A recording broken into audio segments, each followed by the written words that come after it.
Hare Krishna, friends. Every whisper of the heart reaches Krishna. Some came as words, others as silent prayers. These are not just letters, they are pieces of the soul seeking light in the dark. Let us listen today to those heartful messages written to Krishna with hope, with faith, with love. The first letter reads, To Krishna. Honestly, I don't know what I am feeling anymore. I have loved a boy for 11 years, deeply and purely. And even though I have liked others along the way, I always loved him side by side. But for the last 2 years, it's been only him. Now that he might actually love me back, I feel totally confused. He still loves me even after seeing my weird, unfiltered side, and that surprises me so much. But at the same time, I don't know if I truly love him now or if I'm just holding on to those old feelings because they feel safe and familiar after so many years. Sometimes I feel warm and special when I'm with him, but other times I remember how he joked about rape and body shamed my friends, and that makes me question his true character. I'm scared that if I tell him everything, he'll block me. Not because he hates me, but maybe because he'll feel sad or overwhelmed and wouldn't know how to handle it. I also feel guilty thinking I might hurt him or ruin our friendship forever. Keeping this inside feels like a heavy burden, but saying it out loud feels so risky and scary. When I get too confused or upset, I even badmouth him to my friends. Even though deep down I still care a lot, I keep switching between feeling like I still love him and thinking I deserve someone better. And I don't know which feeling is real. I feel stuck between protecting his feelings and protecting my own heart, and I'm terrified of losing him completely or never moving on properly. It's like my heart and mind are fighting all the time, and I just feel lost, sad, guilty, and afraid. After loving someone for 11 years, it's so hard to even understand my own feelings now. And this year is our last year together, which makes everything even harder because I don't want to live with the regret of not telling him or not being true to myself before we part ways. I really don't know what I should do. What do you think? Please tell me honestly. I really need your advice on what to do. Should I accept his proposal, Krishna? Your devotee. Thank you for writing such an honest letter. Sometimes the deepest confusion comes from when the heart is tired of carrying love alone. But Krishna walks with those who dare to choose themselves, even when it's painful. Listen closely, not just to your feelings, but to your peace. The right choice is never the one that silences your soul. Krishna is with you, even in your uncertainty, holding your hand through the fog. The next letter is from Kruti, and Kruti writes, Krishna, from the moment you started to state your presence in my life, I began to feel the essence of life. I started appreciating the little things that reflect your presence in my world.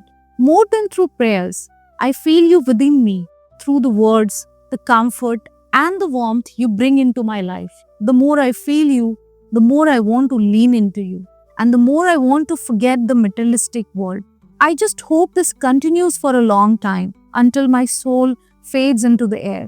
Hare Krishna. When love for Krishna blooms from within, even silence begins to sing. This connection you feel, it's not fleeting. It's the soul remembering its true home. Stay close to that presence because it will never leave you. Even as the world pulls you outward, Krishna is pulling you inward with love always. He hears you and he is smiling right now. The next letter is from Lalita, and the letter reads, Thank you for everything, my dear Krishna. Till now, in all my situations, you were with me.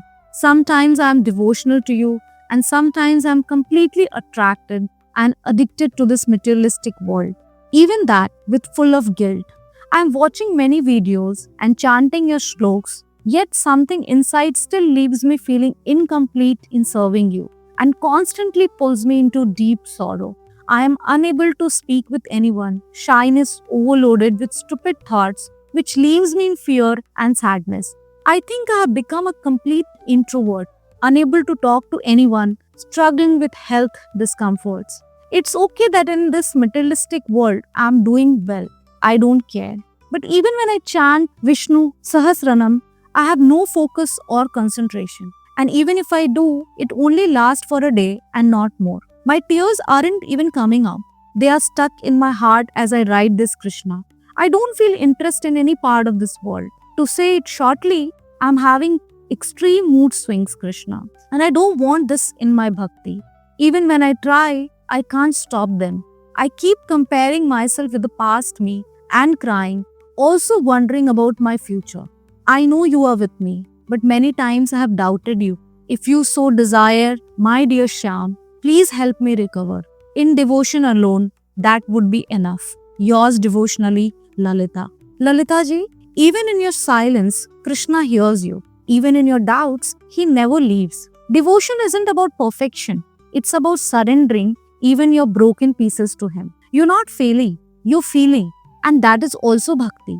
Let the tears come, let the thoughts rise, and then let them fall into his lap. Krishna is with you, Lalita ji, in every swing, in every cry, in every breath. Hare Krishna. The next letter is from Sudhir, and the letter reads, Krishna, since my childhood, I have had some hidden connection with you, perhaps because I was born on Janmashtami. As a child, I was always fascinated by your childhood story, and when I became an adult, I was drawn to your Krishna Niti, your divine wisdom in guiding the Pandavas and protecting Dharma. Somewhere I got lost in Maya while fulfilling family responsibilities, giving love and expecting the same in return, which brought more sorrow than peace or satisfaction. Fortunately, I came across the Bhagavad Gita, and it felt like finding you again in my life. I know as a human, I may get entangled in Maya again, but now I also have you beside me to show me the path. Thank you millions of times for coming back into my life. Forever your child, your servant, devotee, Sakha, Sudhir. Extended thanks to Modern AI Mystic. Sudhir ji, thank you so much for writing such beautiful letter. Krishna never leaves. He just waits patiently until you turn around and remember. The fact that you found the Gita again wasn't chance. It was a silent embrace. Even when you are surrounded by duty and noise, his flute is still calling. Keep walking, Sudhirji, because he's already walking with you. And this time, you know the way back to him. The next letter is from Bhavna. And the letter reads, Hello Krishna, how are you? I want to talk with you about something. I'm done with my life. I don't want anyone in my life. The whole world feels full of fake people. I don't want any relationships, whether it's friendship, love, or relatives, nothing. I just want a lifelong sleep with the earth.